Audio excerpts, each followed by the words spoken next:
Hey guys, thank you for stopping by at Beginner's Mind with that fig tree. Look, we are a research agency. We deal with clients on marketing and business issues. But today, we had the privilege of hosting a former Australian Olympic athlete in our office. Geoff has won more than 70 medals and he has 8 world records. I don't know how people do that. During the conversations, we discovered so many commonalities between his journey and the corporate world. Right from goal setting, managing ego, coming back from the lows, and using data to fuel the performance. The conversation was just fascinating. I hope you find it inspiring too. And for such meaningful conversations, please do follow our channel. All right, thank you, Geoff, for giving us time. We feel privileged. This is our sanctuary, little office. Yeah. And thanks for coming in. It's wonderful. Thank you for allowing me to be here. Yeah. Look, I know, our channel is called Beginner's Mind. Yeah. And you believe in it? What does it mean to you? I do believe in it.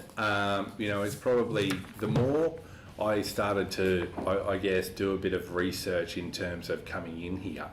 The more I didn't realise how much a beginner's mind plays in my life. I've always been an individual that's had looked at things as being opportunistic, having a growth mindset, but most importantly, having no preconceived idea. And that's one of the most important things. I think, these are things that I've learnt in sport, and I've been able to apply that to my life on a regular basis. Yeah. And so any particular thing you come to mind, how it contributed to your success, this huge success you've had?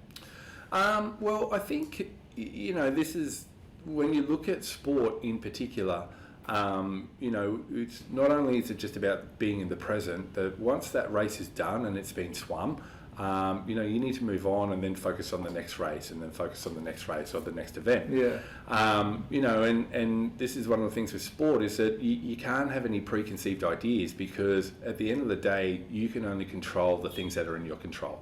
I can't control what the person in lane number 5 is going to do, what the person in lane number 3 is going to do. I can't control the environment, the weather, all of those other little bits and pieces. The main thing that I can only control is what happens in this lane and then how I execute my performance. I think after joining this company, I thought about Beginner's Mind myself quite a bit. And I wondered, can it be cultivated? Or is it like, it's a very important thing, but can it be cultivated? I believe so. I believe that it can be cultivated, but the challenge is changing people, right? Change is hard within people, and what I've learnt, not only just through my own experience, is that people, it's hard to get change out of people. And that's just the reality. People are very set in their ways of doing things. And I think the biggest thing that it comes down to as well is it depends on the environment and the setting and the purpose for why you want to activate change. Yeah.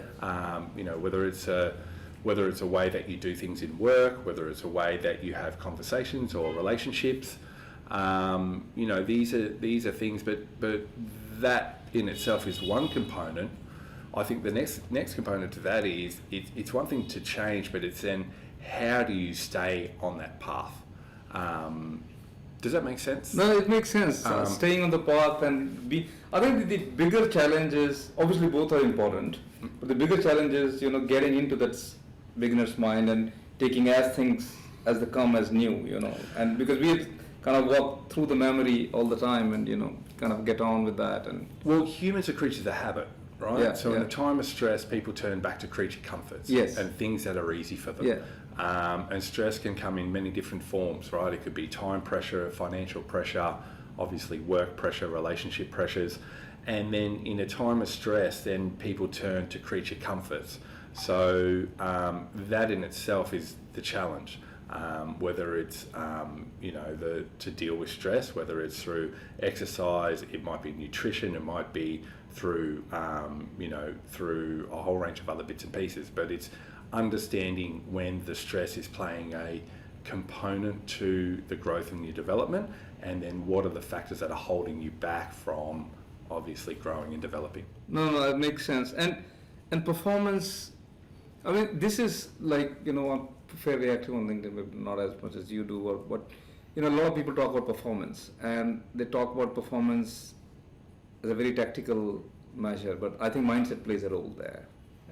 You face this, you think that, you feel this. Yeah, as well. look, it's a big thing. I think if you look at the life of a professional athlete, or the things that I was exposed to, when it comes to performance, we look at it from two ways, right? Physiological and psychological performance.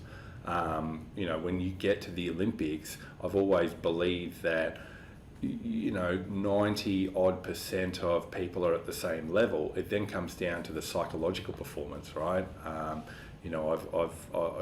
Swimming's a little bit different to other sports because you don't rely on any other devices or tools to help you achieve your goal. It's just you as an individual, and you're just getting in the pool and you just swim.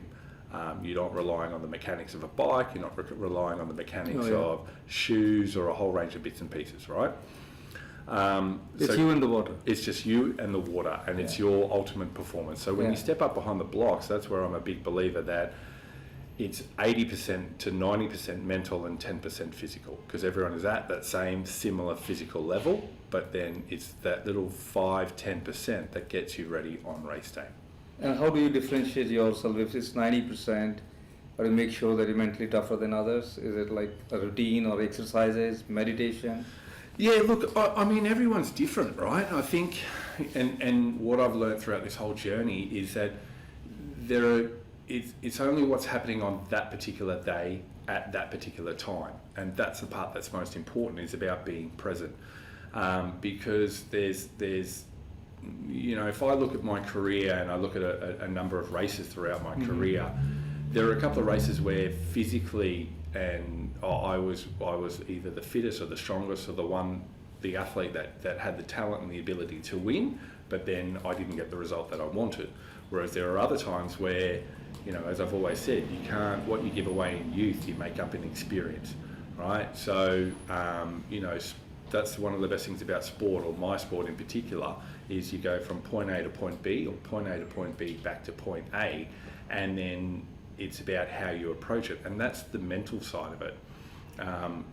One of the biggest tips that I share with a lot of parents and a lot of athletes and kids that are coming up through the ranks is that in my race in particular, time is the end product, right? So if your whole focus, so time is the end product, but it's ultimately who gets from point A to point B faster than everyone else. Yeah. And so then you break it down into many different forms and many different factors. If you focus on time, then your strategy falls out the window. Oh yeah. But if you focus on executing a good strategy, time will be a byproduct of that. Oh yeah. Does that make sense? That makes sense. I think that's simple but very profound. Well, if you think of like the 3-minute mile, right? Yeah. Roger Bannister being the first man to break the 3-minute mile. Obviously, everyone's mindset and focus is on got to break 3 minutes, got to break 3 minutes, got to break 3 minutes. Whereas Roger Bannister's approach was, right, well, we're going to execute a good race strategy. Yeah. And that strategy is going to be whether it's distance per stride, breaking it down into different sectors, and so on and so on. So if you execute the good strategy, then the time should be the result of that good strategy. Yeah.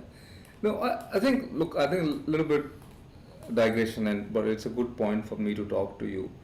Mental toughness. I think you've kind of worked alongside some of the biggest, most accomplished people, and you yourself are so accomplished. Who inspires you when it comes to mental toughness? Any colleague or anybody, like, look, you see that this guy is like God, it's just different level. Yeah, that's a good question, because my competitive days are over. But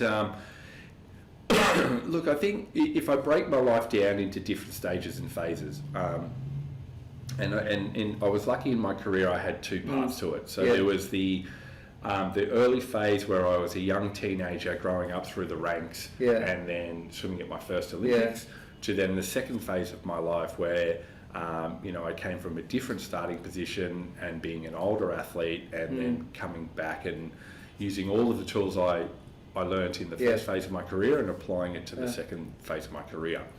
I think before the mental toughness phase comes into it, the first and foremost is one, you've got to have vision, but most importantly, the vision gives you the purpose. Yeah. right? Because if you don't have vision and purpose, then why are you getting up out of bed to go through the pain? Yeah, true. Right? Because it's like saying, right, well, I want to go to university, but part of that it means that I've got to produce X amount of exams and study, and I've got to put the effort in to make the grades. But if your end goal is to not go to university and chase a degree, then your purpose is going to be totally different. Yeah. Right? No different to, I guess, starting your own restaurant or having your own business, because that then is the drive and the motivator or the purpose of when times get tough. Yeah. The mental aspect or the mental toughness component that comes from it then is being able to go through the grind when you don't want to go through the grind. And that is, there were many times throughout my career as a young teenager. So Australia is at a disadvantage when it comes to major international meets. That being that most international competitions are at the back end of a Northern Hemisphere summer. Okay. So June, July, August is the middle of winter in Australia. So if you're waking up at 4 a.m. and you've got to go to a pool and it's the middle of winter and they pull the covers off the heaters have been broken and the rain's been down, and you look at that water and you're staring at the water, that glassy water, and you know that the temperature's 18, 19, 20 degrees. Like that in itself is already a challenge before you've got to get in and push yourself to swim, anywhere from 6 to 10 kilometres that morning. So there are different various or levels of mental toughness, and then there's mental toughness and then there's stupidity. Right? What is that? Swimming harder doesn't always mean you're going to swim faster. Yeah, that's true. Right? So there's a right way of doing things, and then there's also a smart way of doing things. Yeah. And therein lies the balance, I think. So, I think that the most important aspect is, right, what's the purpose? Because if you've got purpose, then you've got drive and you've got motivation. Yeah. Well, the one thing, when I was about to talk to you, I've been kind of researched a lot on your journey, obviously, and when I typed your name on Google, I think you figured pretty prominently with everything. And the fun part or the strange part or whichever is your journey is not very, it's like up and down. And what we learn in schools are linear outcomes. Yeah. That's what at least I learned. But your life has been pretty non-linear, And what do you think? How did you kind of work that around, and did it happen to you, or is it what the life is? Or? Yeah, I'm a big believer that things happen in life for a reason. And it's like everything, right? We can always have a direction and a path or a vision of where we want to go. That journey from point A to point B is going to come with so many ups and downs throughout that whole process.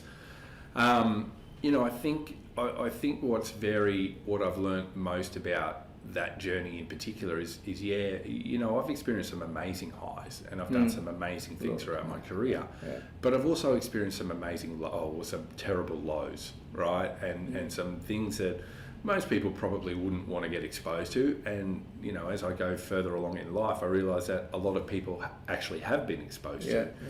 But the most important thing is, how do you get back and you bounce back? And that's the most important thing, because I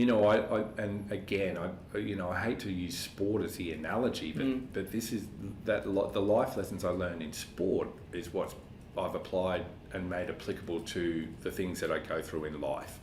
And I'll share 5 points with you a little bit later, but and there's a lot of stories as well, anecdotal stories of things that I've learned along the way from great athletes and great coaches that we'll also discuss today. But one of the best things that I sort of learned is that, as my coach said to me, is that always be good to the people you pass on the way up, because they're going to be the first people you pass on the way back down. Yeah. Right? And then on top of that, it's like recognizing and realizing that life does just go on. Right? Like I used to say as I say to a lot of athletes and to parents as well, is that at the end of the day, the sun is always going to shine. Yeah. Right? There's a pretty good chance that the sun is going to rise again the next day. Yeah. Right? So it's, what are we doing today to be able to make the most of the opportunity that we have today? Right? Yeah. And that's basically one of the most important things that I try and remember, is that one, it doesn't matter who you are, where you come from, or what you do. You're always going to spill food down the front of your shirt.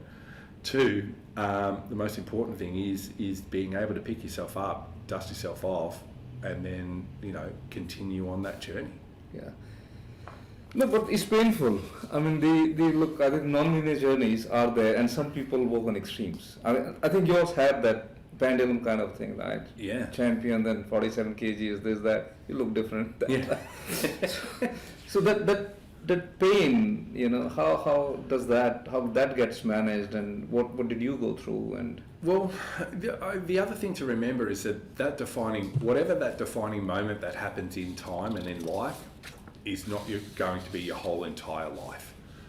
And that's probably been a big thing that's taken me a long time to work out as well, and that's what I mean, life goes on, right? Yeah. And you learn this stuff.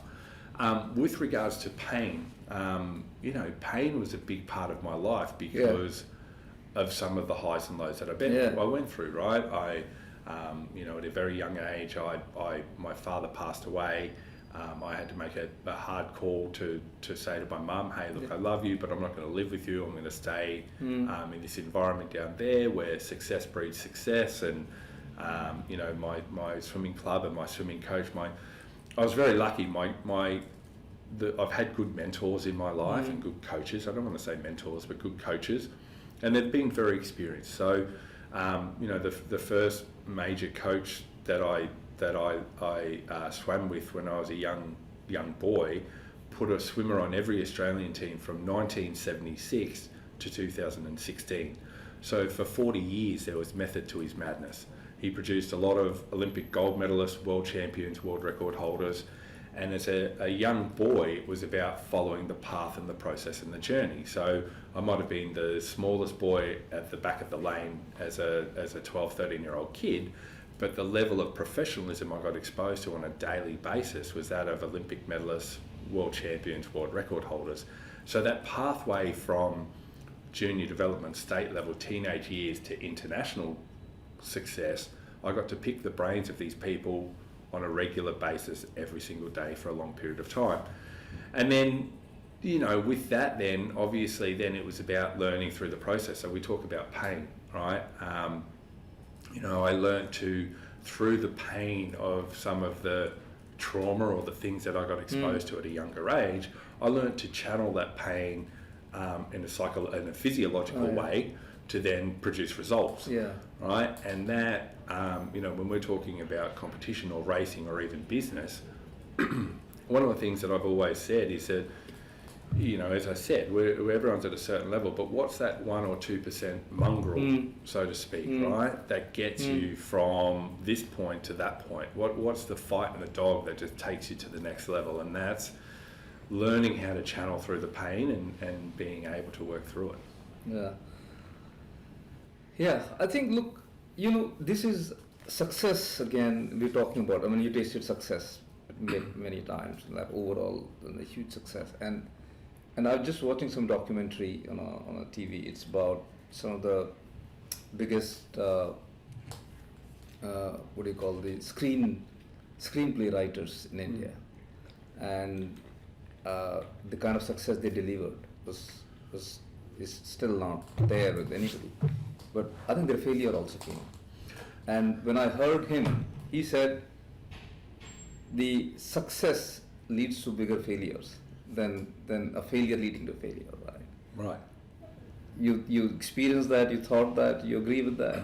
Yeah, look, it's so I as I try and explain it to people, I never look at it as failure. I always look at it as feedback. Yeah. What worked, what didn't work, and what can we do better? Yeah. And these are part of the foundations of things that I got exposed to as an elite athlete, as I said, right? First of all, understanding what the vision is, right? What is it that we're trying to achieve? What are the things that we want to do? The second point that's really important is you've got to take ownership for that. You've got to take ownership for your part in it. Okay, it's like, right, okay, well, I want to swim at the Olympics, or I want to go to university, or I want to, move down this path. You've got to take ownership. As it's funny, my swimming coach used to say to me all the time, Jesus is not going to come and tap you on the shoulder, right? If you're sick, get to a doctor. If you're injured, get to a physio. If you want something in life, you've got to get off your backside and you've got to work for it. Yeah. Right? So you've got to take ownership for it.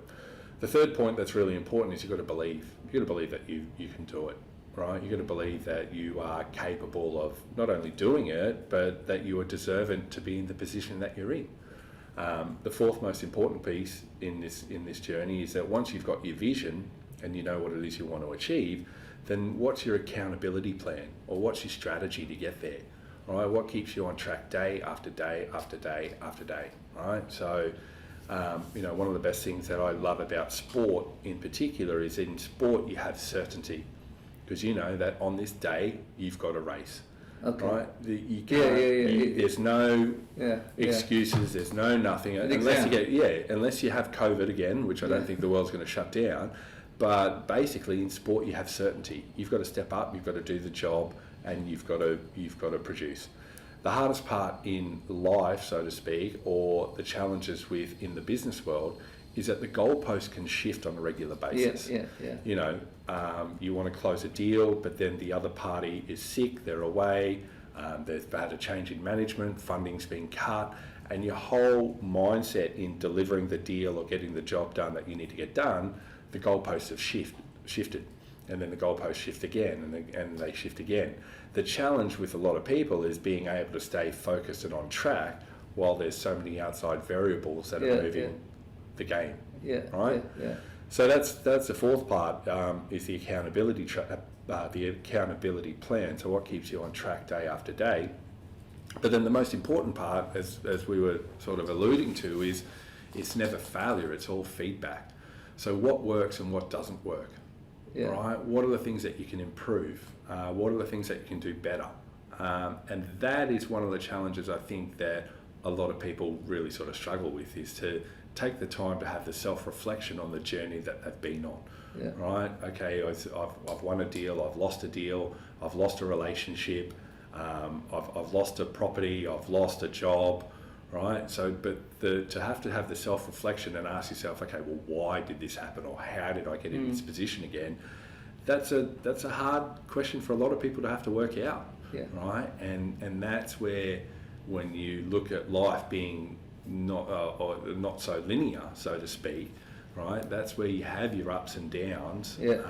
But it's being able to reflect, understand what's working and what's not working, and then being able to put a new strategy in place to move forward from there. See, one thing which is, I think this is great, one thing which I've seen in many people, and I've seen in my family, I've seen in my friends, and I've observed from a distance in celebrities, and you know, you've been like a Cleo Bachelor of the Year or something like that. So that was amazing, right? Now, you sometimes when you get this kind of heights of success, you know, you develop, oh, I'm the one, you know, that ego, you know, that ego lift, and you know, and that is like, that can lead to, that has created, you know, empires have kind of decimated with egos, right? So that is, I just want to discuss that part, the ego part. How did you manage that? Did you suffer? Did you realize? Or there are some people like Anshul, our, you know, colleague, is like, no, has no ego. But, you know, how did you manage that through?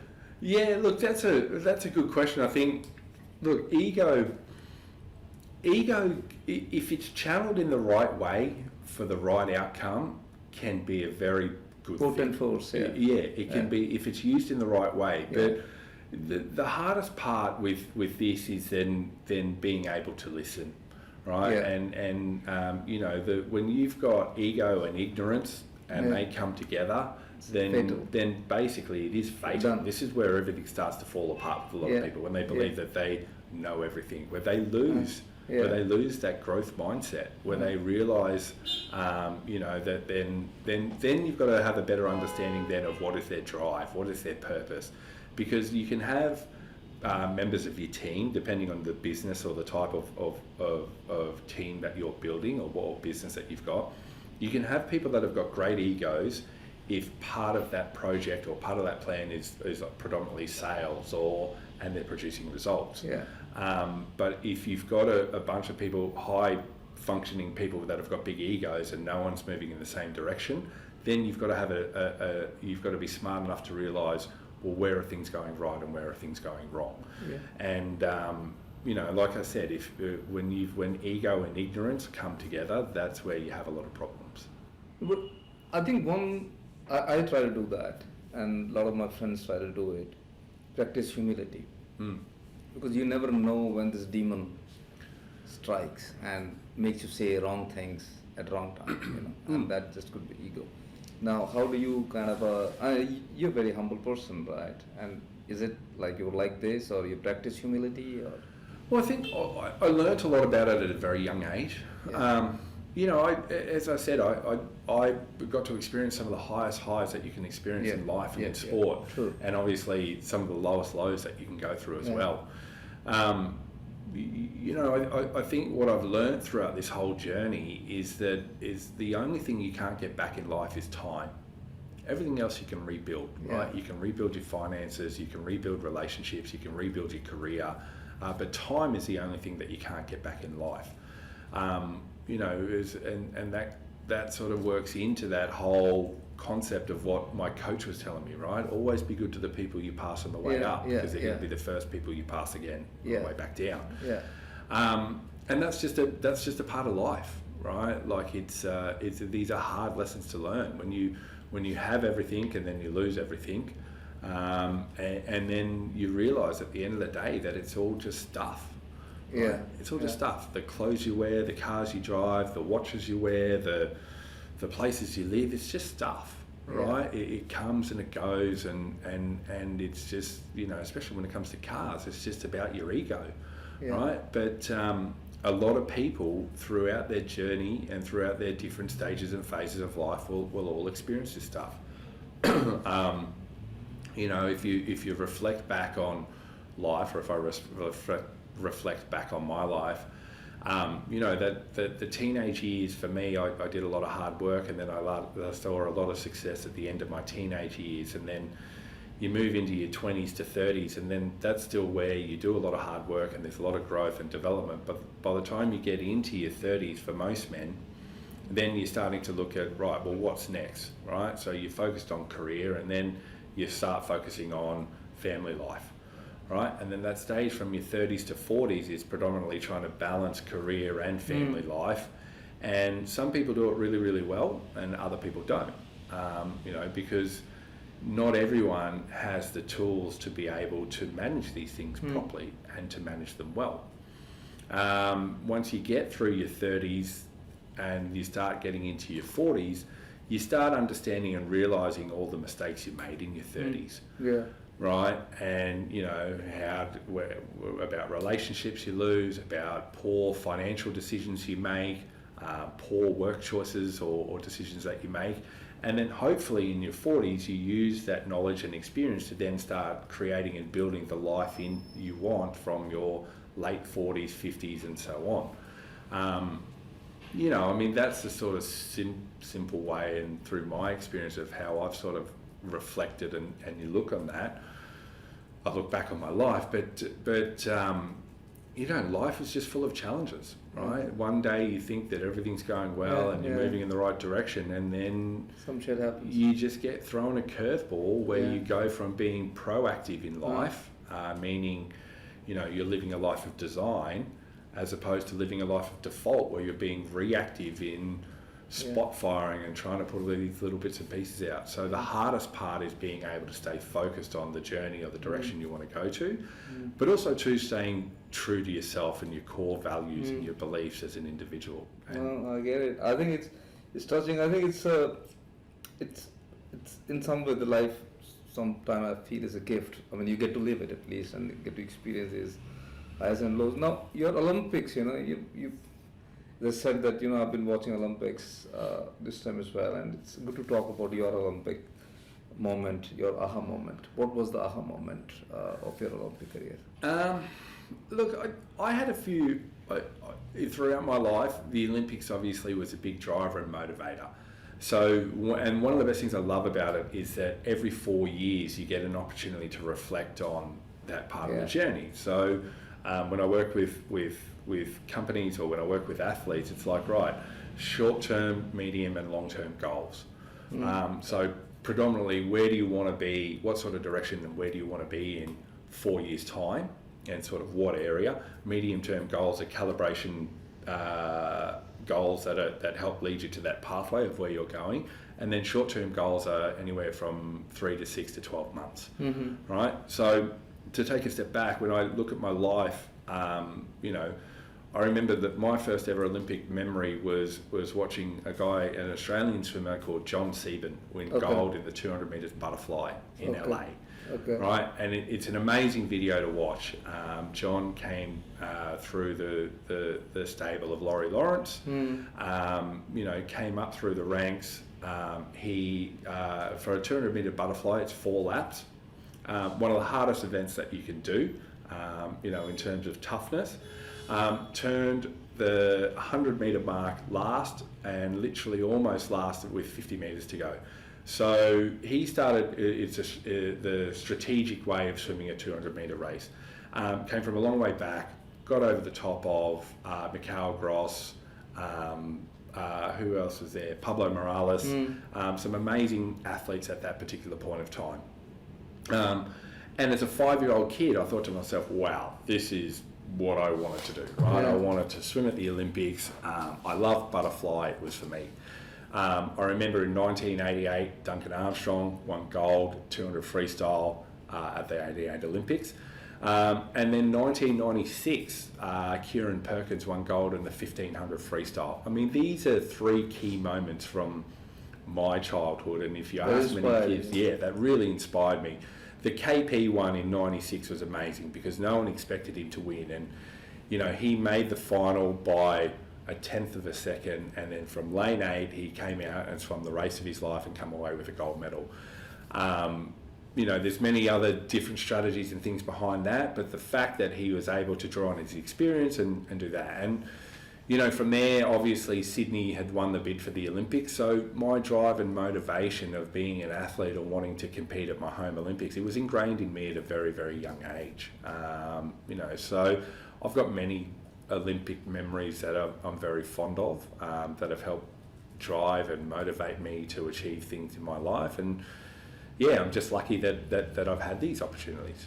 And but what were the challenges? Like, what was one defining moment which made you feel ecstatic? I mean, some people. I talked to one athlete earlier, and he said that the defining moment was when he carried the national flag on his back.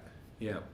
And something like that, which you remember. It was at like some finish line. I've seen some of your videos, by the way. Yeah. Where last few seconds you kind of raced it and. So, look, some defining moments. I remember in Sydney 2000, home Olympics. Obviously, that's a pretty big one. So swimming was on in the first 8 days of swimming, 8 days of the Olympics. So you have the opening ceremony on the Friday night, and then Saturday the next day the sport starts, right? The rules are in swimming is that if you're on day 1 and day 2, you can't march the opening ceremony and you can't be there. And then basically day 3 and 4 is optional, but you know, if you're at the back end of the meet, then you'll always have the opportunity to march the opening ceremony. When I went to Sydney, I was there as a competitor, as a proper competitor, and so what I didn't want to march the opening ceremony because there's a lot of waiting that happens around in the background. I had the opportunity to sit in the grandstand and watch the whole show. So for me, that was one of the defining moments, was to sit there to watch the whole opening ceremony, to watch the team come through in front of 120,000 people in the grandstands. That was to me like one of the most defining memories that I could ever have. In Athens in 2004, totally different mindset, totally different approach. And I marched the opening ceremony in Athens, and that in itself was a totally different experience to what happened in 2000. I mean, Athens obviously being the home of the Olympic Games. You know, for me, my mindset, I knew it was going to be my last Olympic Games, so it was about enjoying the moment for what it is, as opposed to going in there in Sydney and just being a competitor. Yeah. Now, I think the interesting and strange part, I think there are 2 things. Why did you retire and why did you come back? Yeah. I retired after Athens because I fell out of love with the sport. And so as a 25-year-old man, it was more the fact that I wasn't willing to put life on hold anymore to chase the black line. Okay. So because being a professional athlete, it Takes a toll on you. 6, 7, 8 hours a day, right? And so if you're putting, let's think about it, you're putting your head in a bucket of water for anywhere from 4, 5, 6 hours a day, right? And if you're not at the pool, you're at the gym. If you're not at the gym, you're at the physio or the massage, and if you're not there, you're at home recovering. So it's a full-time gig and full-time commitment. And pressure. And there's a lot of pressure, but the pressure is pressure you put on yourself. Okay. Right? For you to achieve the goals that you want to achieve. When I decided to make my comeback, it was more on the fact that when I walked away from the sport in 2004, I wasn't happy about the way that I walked away. There was a lot of change that happened, a lot of politics that happened within the team. Yeah. And people think, politics in sport, it shouldn't actually happen. But when you've got a team of 40-odd swimmers and 30-odd support staff, not everyone is going to get along. It's humans at the end of the day. Yeah, that's right. Right. So not everyone is going to get along. Some people are performers, other people aren't performers, and some people have got a whole heap of experience, whereas others don't. So I didn't want to be involved in the politics anymore. Okay. So for me, it was time to start looking at life outside of the pool. When I made the decision to get back into the pool in 2008, again, it started with purpose. Right? Okay. That was first and foremost, right? Why are we doing this? Why are you going to flog yourself for 5, 6, 7 hours a day? And what is the purpose? Why do you want to do it? And being comfortable with the purpose and knowing why I wanted to do it made all of the other things just really, really easy. Yeah, but the thing is, when I was reading about you, is there are a lot of naysayers because you put on a lot of weight and you're 47 kgs you had to lose, and a lot of naysayers around you. What, this guy's coming back? What is it? So how was that? The comeback, and how did that happen? So for all of the viewers that aren't aware, so you would usually race around that 91, 92 kilos, low 90 kilos. I raced Sydney Olympics at 87 kilos, a little bit too light, I believe. But then when I retired and ballooned out, my weight tipped to 138 kilos. Yeah. So I literally put on 50 kilograms, probably another world record that I broke throughout my career in the timeline that I put that on. But I was travelling around the world, didn't have any care whatsoever, didn't really sort of have any direction in life or things that I was doing. I just didn't know what I was doing, right? And just wanted to enjoy myself.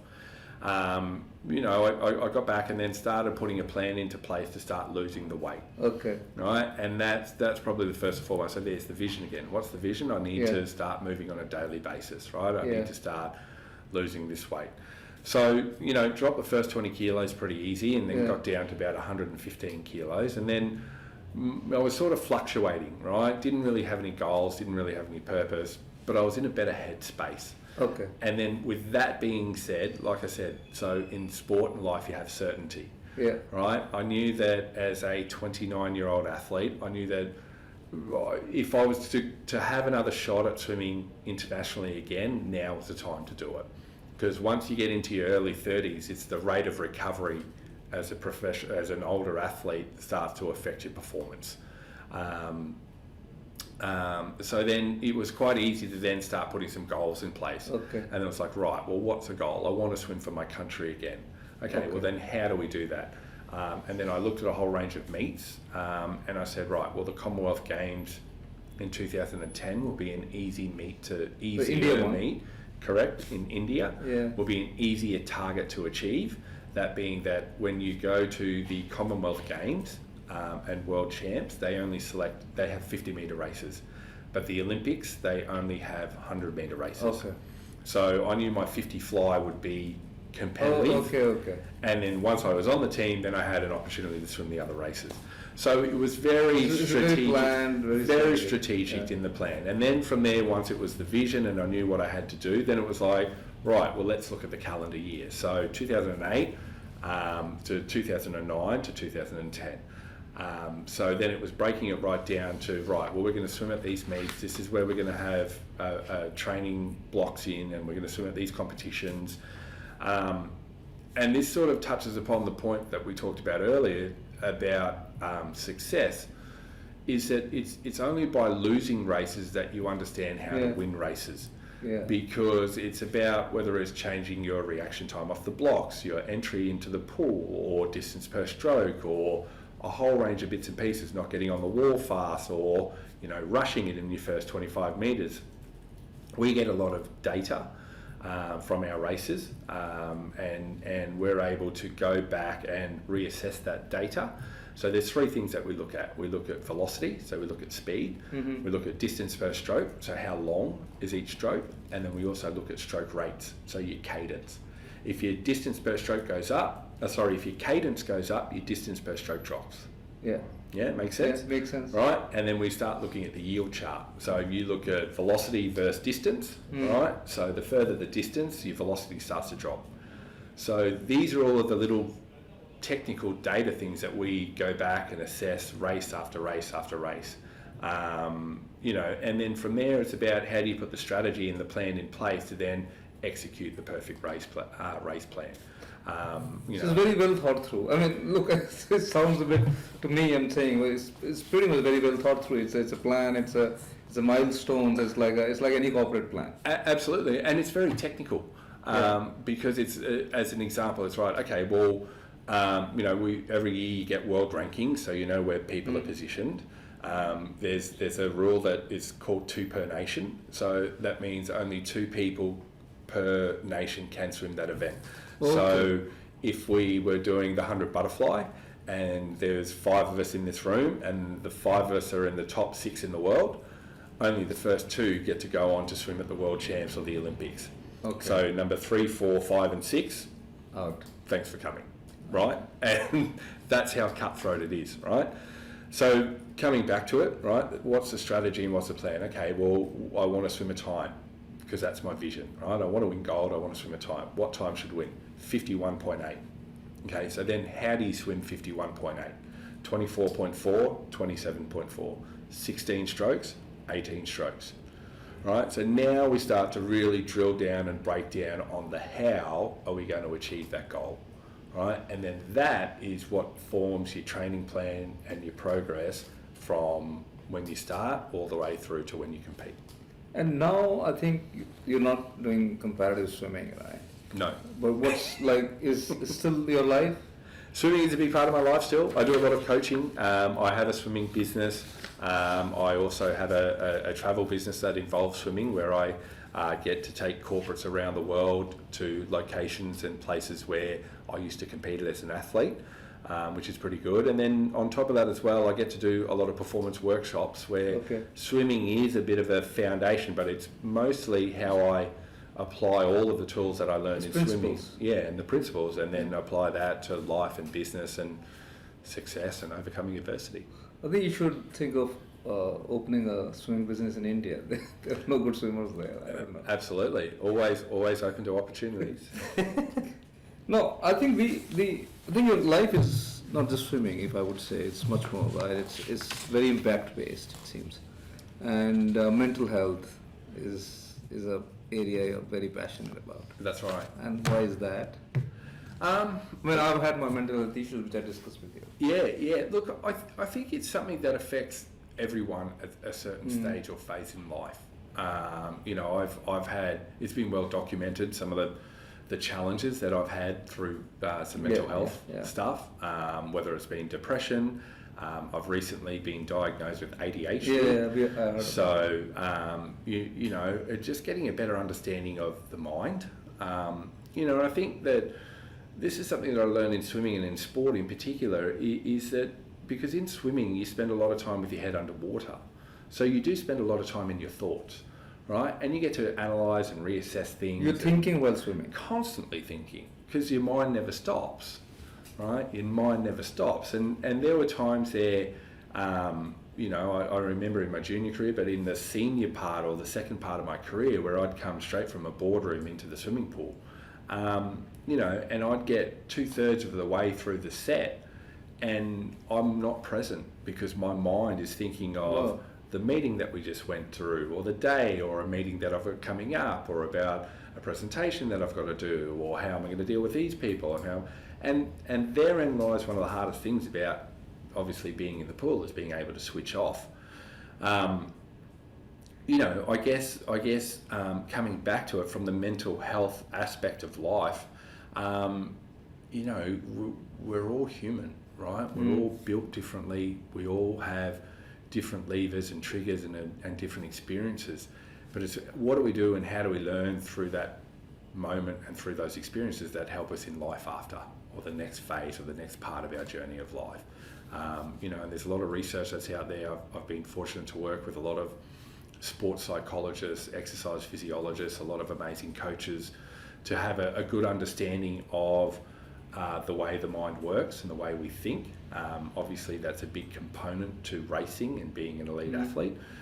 And then using the tools to apply that to other areas of life. So, yeah, it's a very important, the mindset aspect of. But what's your vision for this particular, like, what do you plan to accomplish? I mean, you're outspoken about it, which inspires people. That's one thing I think, but what's going through you? What do you want to accomplish out of it? And Yeah, look, I think the biggest thing is raising awareness. okay, You know, recognising and realising that mental health is a serious, I don't want to say disease, it's a serious condition that we all need to face at some phase of life, or some stage or phase of life. And there's many contributing factors. Like I said, it might be financial, it might be family pressure, it might just be work pressure. There are so many different components, but it's raising the awareness of, you know, and as one of my great coaches and sports psychologists said, it's understanding, okay, well, what's the difference between normal and not normal in today's world, right? So understanding, is it normal to behave like this? Well, how do you define normal? But what's not normal is when those thoughts or patterns or behaviours then start to affect your outside world or those closest to you, whether it's through patterns and behaviours, whether it's through you know, triggers, or a whole range of bits and pieces. And then the response to those things can be not normal. And then that's where you need to have an understanding of yourself to be able to address the things that are going on in your life.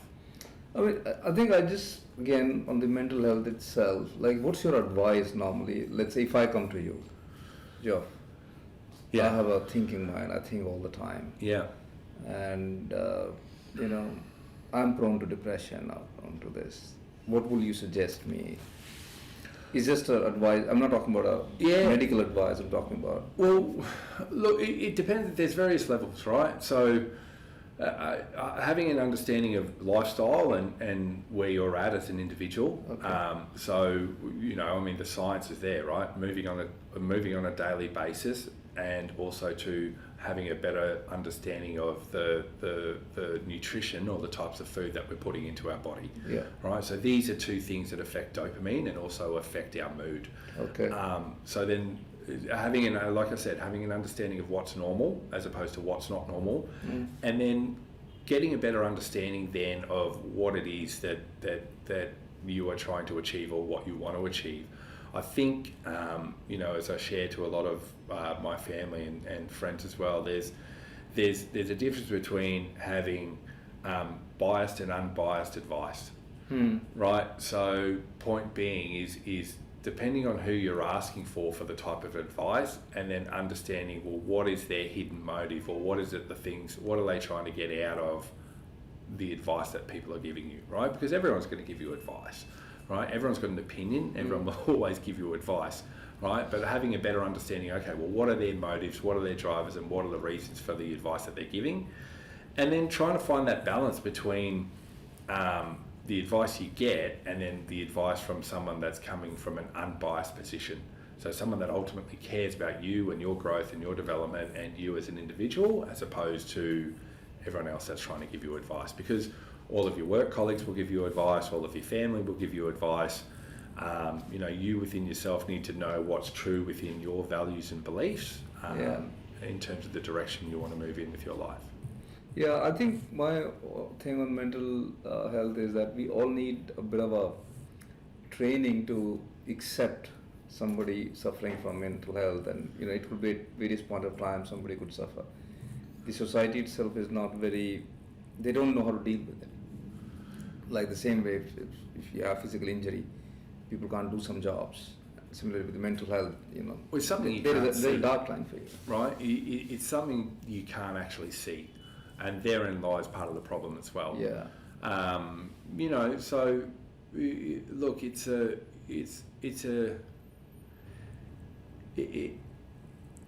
a complex. The brain is a complex muscle, And how it organ. manifests itself. Absolutely, and the way that it works, right? The way that it works. I mean, not everyone is designed to fit the system. Yeah. And if you're someone that has ADHD, then you are not designed to fit in the system. So your thinking is totally different to someone it's very linear, as opposed to someone that's very straight up and down and systems processes. I mean, you don't work in that way. I think today what's probably really good is there's a lot of information that's out there. Yeah. And that is one of the most important things. And that's the part that I was trying to reference before, having an understanding of the information that's out there and where and why it's relevant. Which one to use? Mm. Which one to use? No, I make I think it's a topic which has several layers to it, and I think it's this different discussion. I just want to go back to your sporting career again. I was telling you I was went to an event where the F1 drivers were there, and I was totally amazed at how the data is used. Talking about the pit stop timing of a few milliseconds, like how, and you talked about data as well, now, and how did it play a role in your career, and how did you guys use it? Well, that's what I said, right? It's never failure, it's feedback, right? So getting an understanding of what's working and what's not working. Because once you know what's not working, it's easy to either make the change to then focus and put your time and energy into things that do work. Sport, we use a lot of data, there's a lot of feedback, obviously there's a lot of timing. The hardest part is to work out what data is sufficient as opposed to what's irrelevant. Even right down to wearable technology. But we were all old school, right? It's like being taught with the abacus when you were growing up, right? One of the things that we used to monitor first and foremost was resting heart rate. A very, very simple thing to monitor, but not a lot of people realise this. From an athlete's perspective, it's as I said, you look at it in two areas, right? Performance and recovery. But it's how well an athlete recovers today. It's very important. To help perform again tomorrow. Right? Yeah. And I think gone are the day, I think with the synergies between sport and business, people are starting to realise the importance of sustainability and recovery, right? Because recovery gives you sustainability. If you burn the candle at both ends, sooner or later you're just going to self-implode. So coming back to it, performance and recovery. So when you look at something as simple as resting heart rate, if you have a resting heart rate of 40 beats per minute, if you know that your resting heart rate is then getting up to 44 or 48 beats per minute, you know your body is working 10 or 20% harder to be able to recover.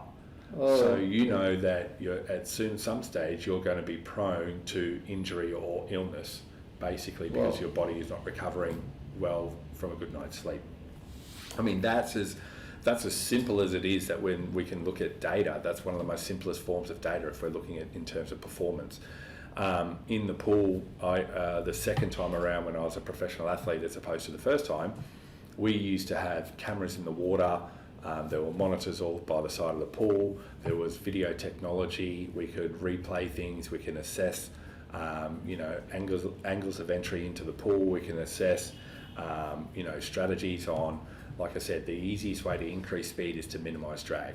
So if you look at the yield curve or the chart, the velocity versus distance, then it's how do we maintain velocity, right? So then we're looking at things like angle of entry, angle of exit, head position, body position, a whole range of little bits and pieces, right? So then how do you then bring all of that together to execute a 51.8 behind the pool?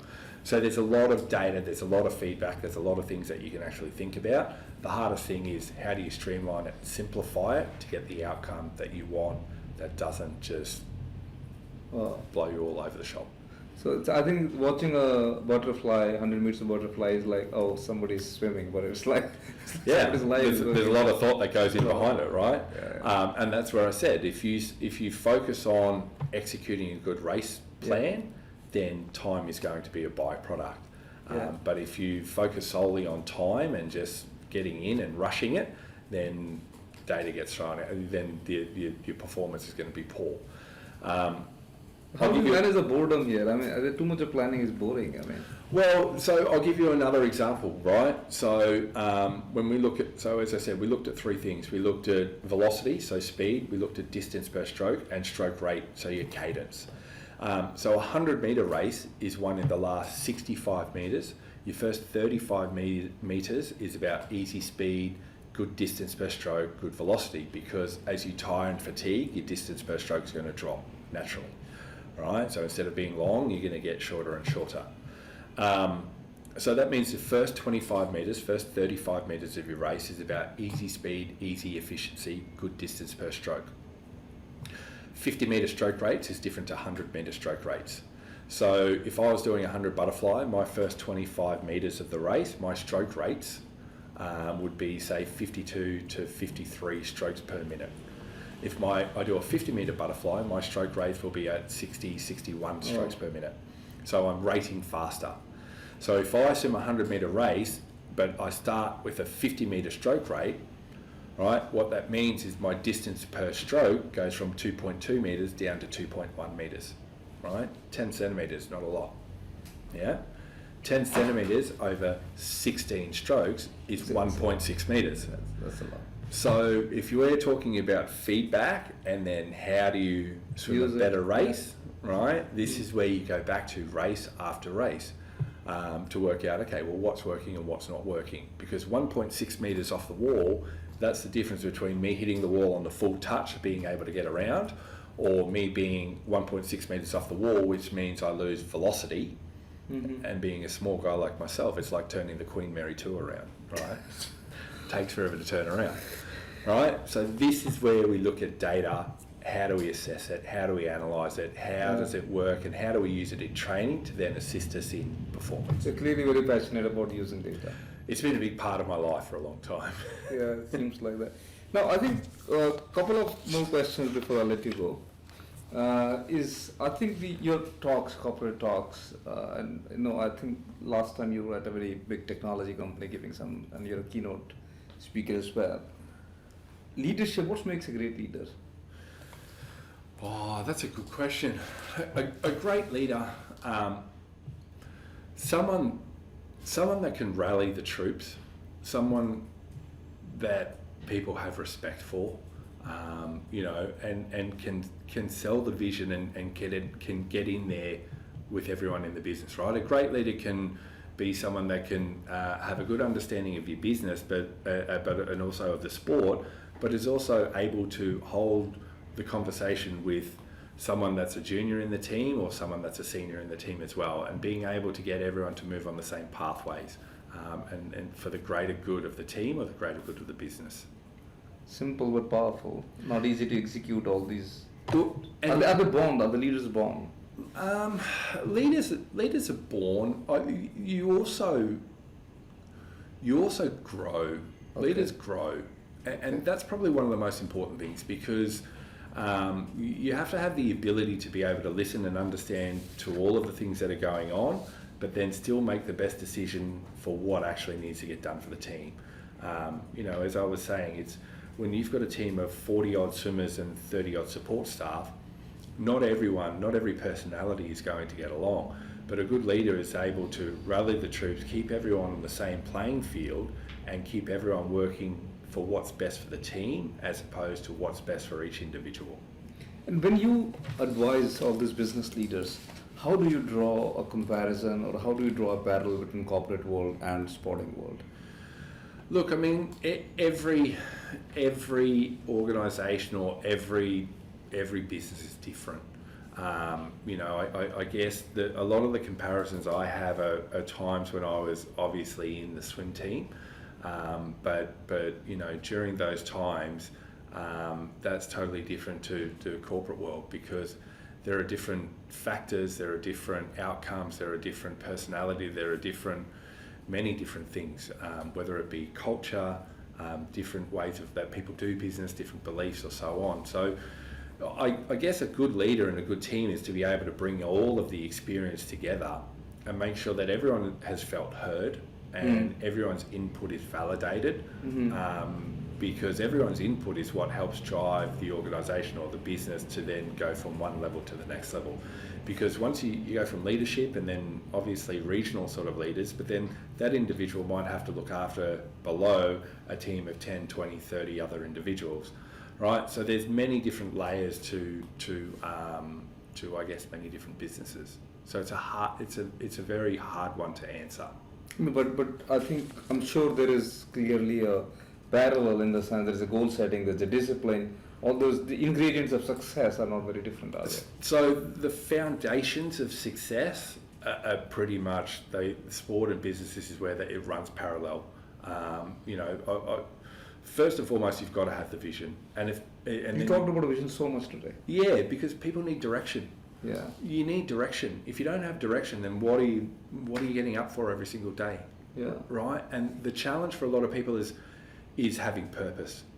Right? Because if you don't have purpose, then that's where people get lost, because then people don't have the drive or the fight to want to go the extra mile.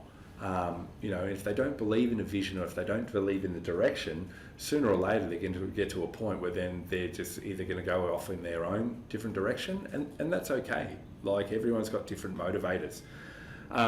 With sport and business, first and foremost, you've got to have the vision, you've got to have direction, because how do you have an organisation that has 20, 30, 40,000 employees moving in the same direction week after week after week after week, right? What are their targets? What are their goals? What keeps everyone accountable?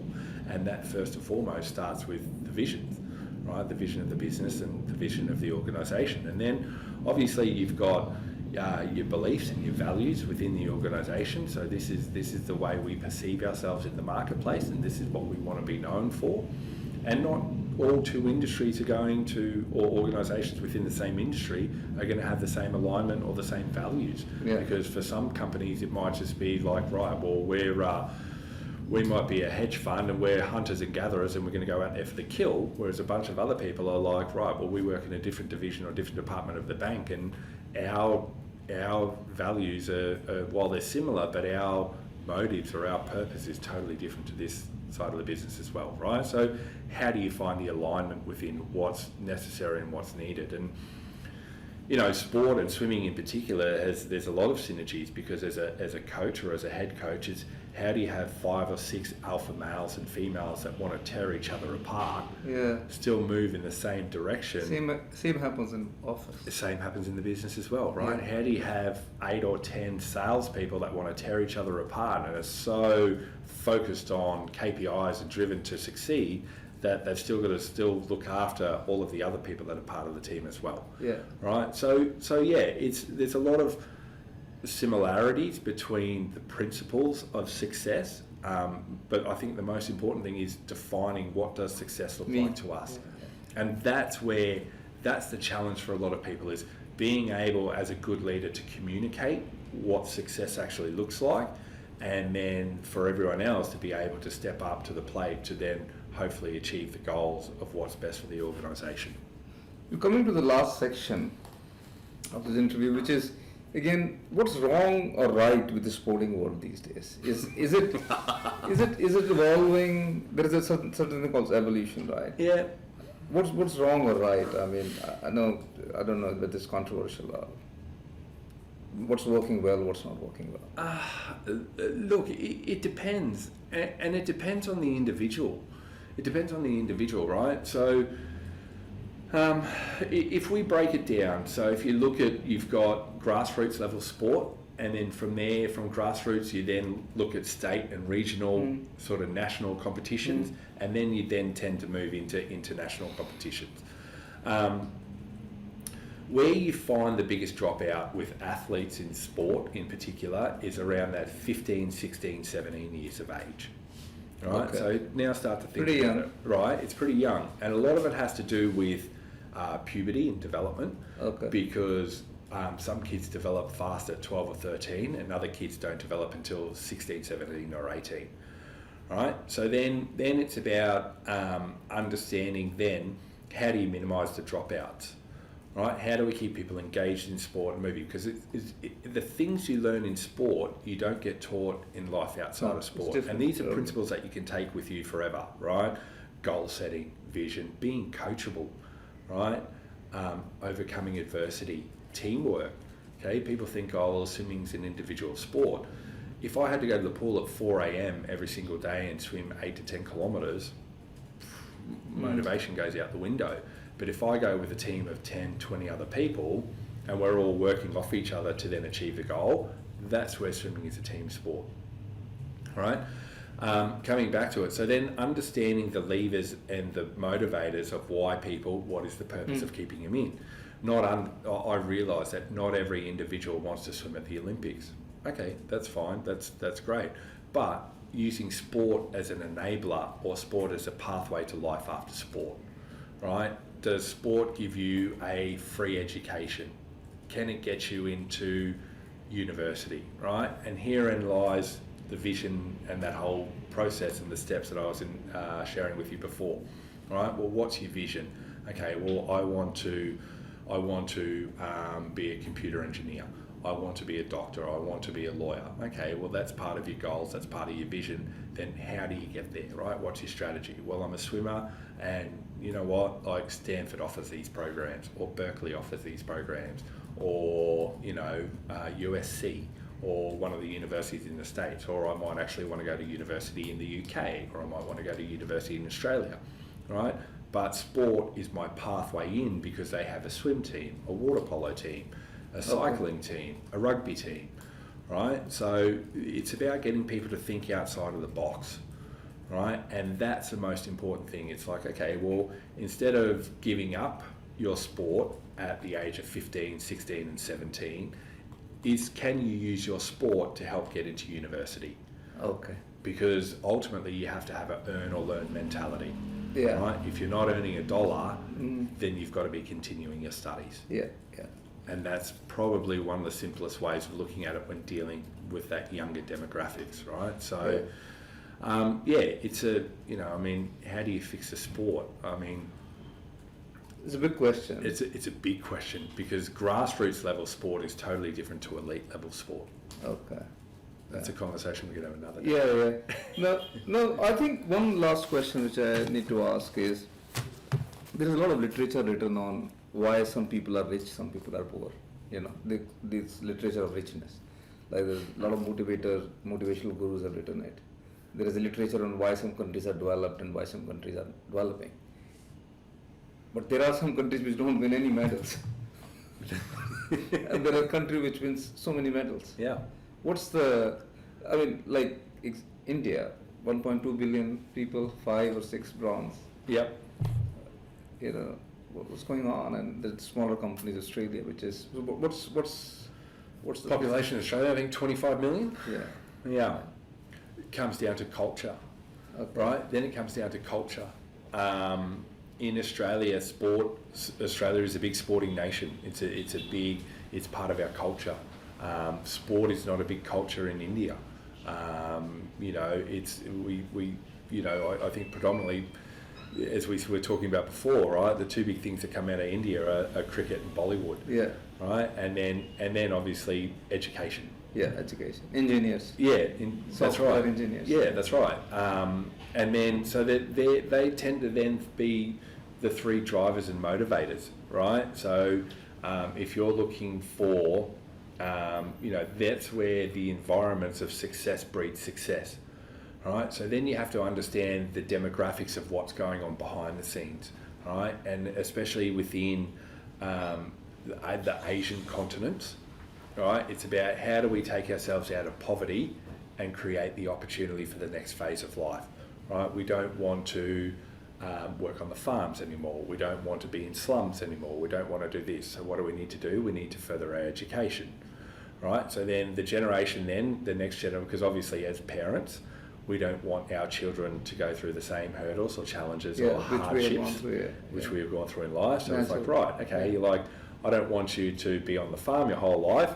I'm actually going to put the money and drive and emphasis for you to get a career, or for you to further your studies and further your career, right? So then predominantly we then push everyone in this region more into academics as opposed to following a sporting path, right? But that's where I was saying, right? If you're good at sport and it's something that you really enjoy, use your sport to help with life after sport, right? As you come up through the ranks, then obviously there's politics that comes into play. There's government funding. There's like professional funding. There's personal funding. Different sports have different costs associated with it. Being a swimmer is pretty easy because I've just got my kit bag, a pair of Speedos and my goggles. But if I was a cyclist, I've got my bikes, my brakes, my cranks, all of my other technical things that you've got. If I was a golfer, if I was a tennis player, different costs associated with different sports. If I was a Formula One race car driver, I've got to find the money to fund putting a cart on the track, to buy petrol, to buy equipment, to buy mechanics, to do all that. So there's different levels of funding through different levels of sport. Which plays a role. Which plays a big part of the role. So different regions. Culture, funding, obviously. There's so many different components to it. Last question on the lighter note. When I was a young kid, 5, 6, my parents pushed me to study. I wanted to become a sports person. Yeah. Why didn't it happen to you? I wanted to be a sports person. When I was 5 or 6, sport was in my blood. So my father and my family played rugby league. They played high levels of rugby league in Australia, and so sport was always in my blood. Okay, which is quite interesting. Yeah, so school was something that it just didn't interest me.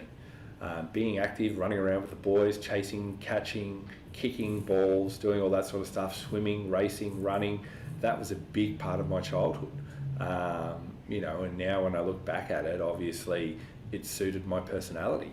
I wasn't the type of child or type of kid that could sit there and read properly or have the drive or the motivation or the patience to want to read. And therein lies environmental factors, right? If you tend to find that parents that come from white collar backgrounds will have a heavy emphasis and a focus on education. Those that might come from a blue collar background or a mix will then have a more. It depends. You're from a mining town. I am from a mining town. My mum was a chef. Mum was a chef. My dad was a miner. He had a trade. He was a fitter and turner. And being a white collar education, kids that grow up in the country in the 80s wasn't a priority.